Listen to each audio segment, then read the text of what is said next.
Welcome back to the channel, Unconformed. My name is Roman. If you're new here, welcome in. We are a Liverpool fan channel, and today we are going to be talking about Arsenal versus Liverpool and breaking down all the goals, all of the stats, and some of the thoughts coming out on the back end of this. But just to start off with this whole thing is just to give a bunch of credit and a bunch of props to this Liverpool side who, similar to last season, are doing much better than a lot of people thought that they would. And it maybe shouldn't be a surprise coming into the season, given how good that they did last season, right? But it still, is catching a lot of people off guard that this Liverpool team has been able to compete at the highest level. And I think this game definitely proves Liverpool and Arne Slot's men are here to play, and they're there to be taken seriously. And last season should have been an indication of that. So I find it really interesting that a lot of people are already kind of trying to write this team off. This team cannot be written off, and the adaptability and the strength and the resilience, I guess, is what I'm looking for to storm back from going 1-0 down, and then 2-1 down, and then leveling it up, kind of late, and then threatening a little bit more at that end. Says a lot about Arne Slot, says a lot about the mentality that he's instilling into this team, and his ability to adapt to situations as they are coming, which is, I think, is probably one of his best attributes, right? But another two is to give credit to this Arsenal team, missing two of their biggest players, Odegaard and Saliba, and still being able to pretty much push this Liverpool all the way to the edge, this Liverpool team all the way to the edge, and dominate them in a lot of periods in this game. I was not very happy in that first half. And I'm sure most of the Liverpool fans out there were not happy with that first half at all. And credit to Arteta. I thought we would run over this team. And I've said this many, many times in previous videos. I thought the way that they played, which ended up being their undoing, the fact that they turned into a good-looking Stoke City whenever they go 1-0 up or 2-0 up. I don't think that's good. And I don't think that is a great way, a very reliable way to win. It reminds me a lot of the Jose Mourinho Chelsea days where he would go up 1-0 or 2-0 and then park the bus. That's he coined that term, really, or that term was born from his Chelsea side. And I think Arteta has taken a couple pages out of that book, and it's working so far. They're having a great season despite having some of those players out. And besides the commentary that there are so many players out this game, there actually was not. Liverpool actually had more players out than Arsenal did, but they did a really good job of weaving the narrative that they were up against it, and they were not, right? They still had a lot of their really good key players, and Declan Rice, he was one of the big names on the list that we're definitely going to talk about today.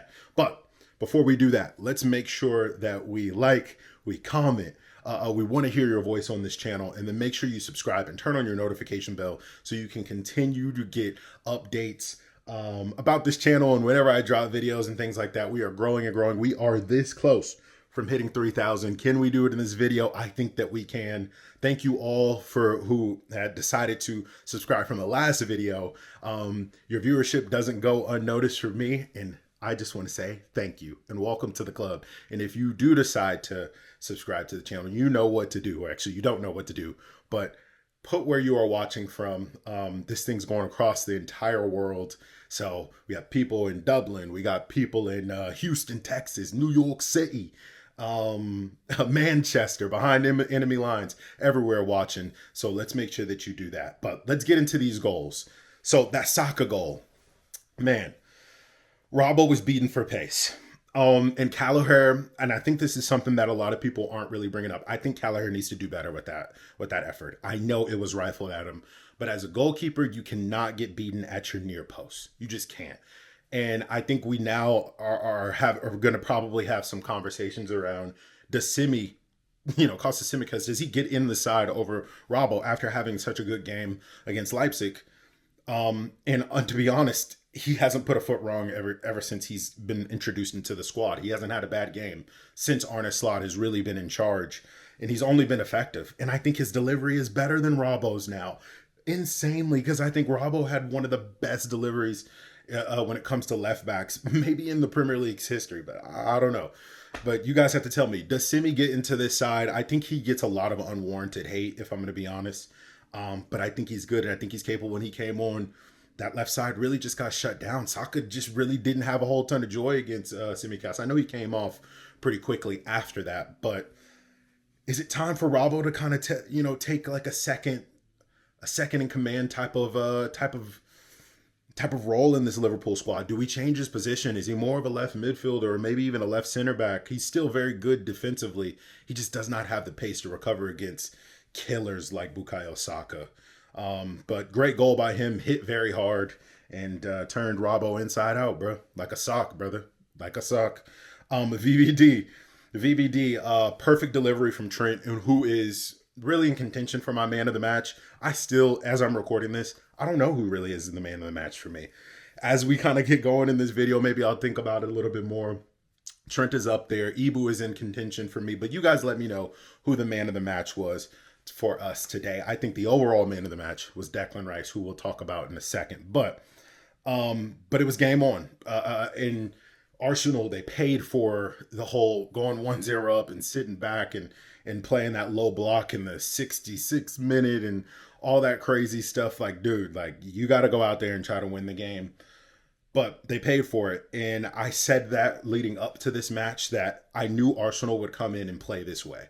I knew Arsenal would come in and they would try to play that low block. They would try to park the bus. They would try to frustrate us. They try to waste time very early on. They did all of those things that I knew that they would do. But I knew that if they gave Liverpool enough of the ball will end up in the back of the net with this Arne Slot side. You give Arne Slot what he wants, which is the ball, it doesn't end up well for you. But that was just the start of things. A good flick on from Luis Diaz, who had a quiet game today. Came on a little bit stronger in that second half for VVD to put it away. And I was cussing at the TV. I said, fuck. You know what I mean? Is it me? Is it just me, or do you cuss at the TV whenever you're playing like a frustrating side and you guys score?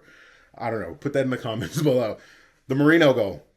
He's a baller, dude. I like him a lot. He's a little bit of an older profile and things like that. And I think he could have maybe been an option for us if he wasn't talking to Arsenal. But I know we were after his teammate Zubamendi, who I think could have made a difference in a game like this.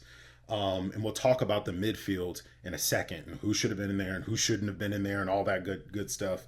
But we're probably looking at the best set piece team in the league right now in Arsenal. I mean, their set piece coach he knows what he's doing. He's done really well to find a way to be really effective. I mean, they drift in from the outside and then slot into the empty spaces. They had several free runners in that sequence. Well drilled in set pieces, and they're finding a way to bury them almost every time. So it's kind of crazy. It's risky giving them set pieces that close to goal, and we paid for that. But Mo Salah, who else? The man, the big game occasion individual. I think it's 26 goals against the top 6 sides. He shows up when we need him. Yes, he had a quiet game. Yes, he did have a very quiet game. But I said this as it was going into halftime. The superstars need to step up. Trent and Mo need to step up, and they did that. Architected by Trent, linked up by Nunez, completed by Salah, and I was going nuts, baby. I thought there was another goal in this game. It didn't end up happening, but it was well-deserved from Liverpool. I think both sides got out of that game with what they deserved, and you move on. You honestly move on. As a Liverpool fan, I'm really happy with this result. I think this is more of a point gain versus 2 points lost, in my personal opinion. You go to the Emirates and you get a result, right? But looking at the stats from the first half to the second half, I think tells you a whole ton of stuff. I mean, there was a 52% possession in that first half, which I think is like low-key kind of crazy when you think about it, because I felt like we were kind of getting overrun and dominated a little bit. And I believe the XG was like a 0.8 for them or something like that. But it's crazy. Aerial duels won for Arsenal, I think, is another statistic that really stands out for me when you're talking about this match. We had a really hard time getting to the first ball and the second ball in the second half. And I think Slot decided, okay, well, they're going to get the first ball, but we need to make sure we get the second ball in the second half. And that's where our possession stats went through the roof, right? We had 63% possession in that second half, And we showed what we were about in that second half and how serious that we were. So I loved it. The adjustments from halftime. The first half was absolutely tragic, and I was worried that Arsenal actually may be running away from it. Declan Rice was absolutely dominating that midfield. I think he had like 5 interceptions back to back to back. I think the key thing that was missing in this whole thing, if you look at this stat graph that I'm going to show up of the positioning, is that 17, Curtis Jones. He took a lot of he was playing as a true number 10 today and doing a lot of Curtis Jones things that we all love him for and say that he's the next Iniesta and all that extra stuff. But I think we were definitely missing the industry of Szoboszlai in there, and you could totally tell. They were bypassing our midfield, bypassing our press very, very quickly. We were playing like a 4-2-4 out of possession. And that goal from Ben White over the top to Saka just literally just unlocked the entire defense. And Robbo was obviously switched off a little bit there. And it was working at first. They were finding a hard way to break down that press. But they unlocked it with one pass, and then it was just like downhill after that. And I think Jones needed to do a little bit more industry and a little bit more work of getting in there, getting stuck in, and helping Maka. Maka was just getting overwhelmed in that midfield. Ryan had a good game today. He's reading the game really well as well. Barely gives the ball away, but you can kind of see what kind of formation that they were really running. It was almost like, you had Ryan in there in the middle. Maka was almost playing, as like a wide midfielder, and then Trent would come in. And I saw this happen a lot more in that second half, come in and give Ryan an additional passing lane there, which I think helped us get more control over the game. It helped us slow the game down a little bit. Maybe it slowed the game down maybe a little bit too much at times, and there wasn't enough urgency a little bit towards the end. But I think that adjustment that Slot made of bringing Trent into the midfield, giving us that extra body, definitely helped a whole ton, because Arsenal was running our midfield there. But key points that we got to take away from this thing. I think Robbo's time as a starting left back may be over.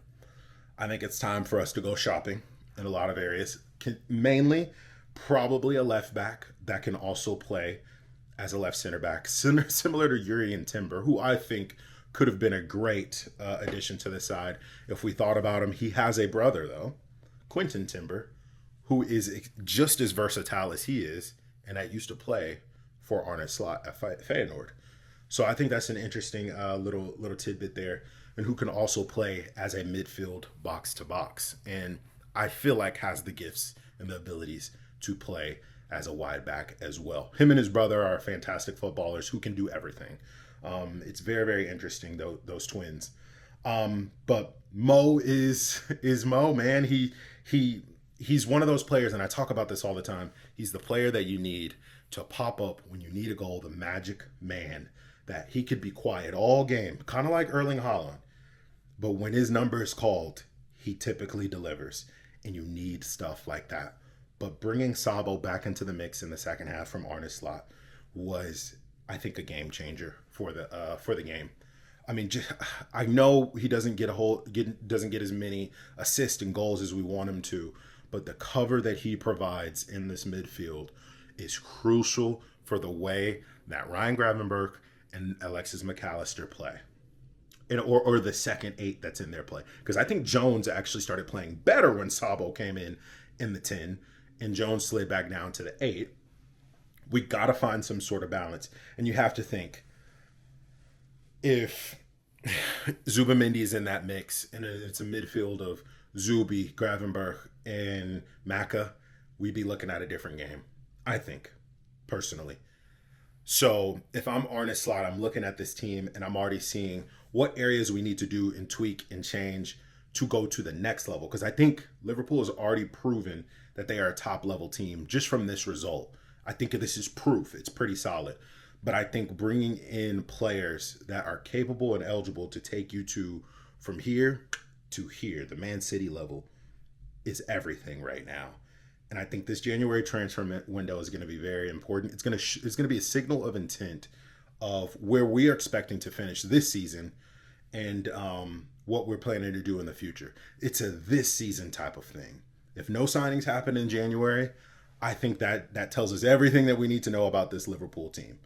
If they are ambitious in January and we bring in the reinforcements that we need that I think would have been useful in this game, I think that tells us that Arne Slot and FSG are very serious about making a serious push for this title. But this is a really, really good result.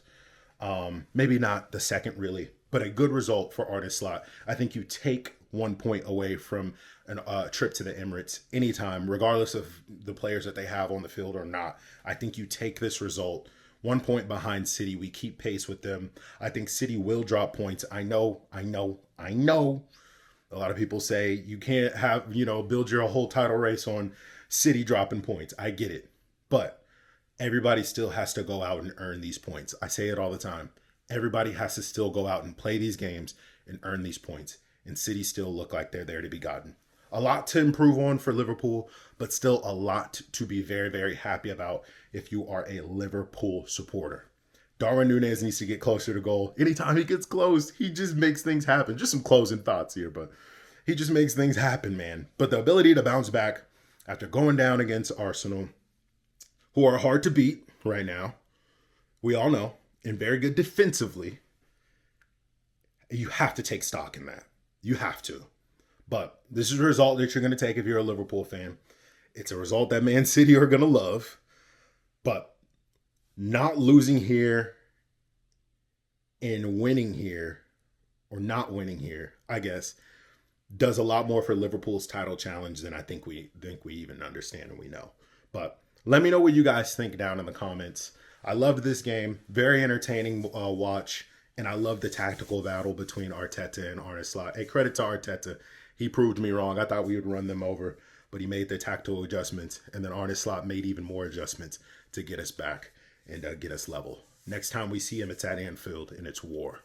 Let me know what you guys think in the comments below. Who was your man of the match today? I'm going to go with Ibu Konate. And then tell me your opinion on the match. Is it time to take Liverpool seriously, or is this an indication that maybe it's a little bit too soon for us? I think this is an indication that we are right there at the top with the best teams in the Premier League, and we deserve to be here. See you guys on the next one. Peace.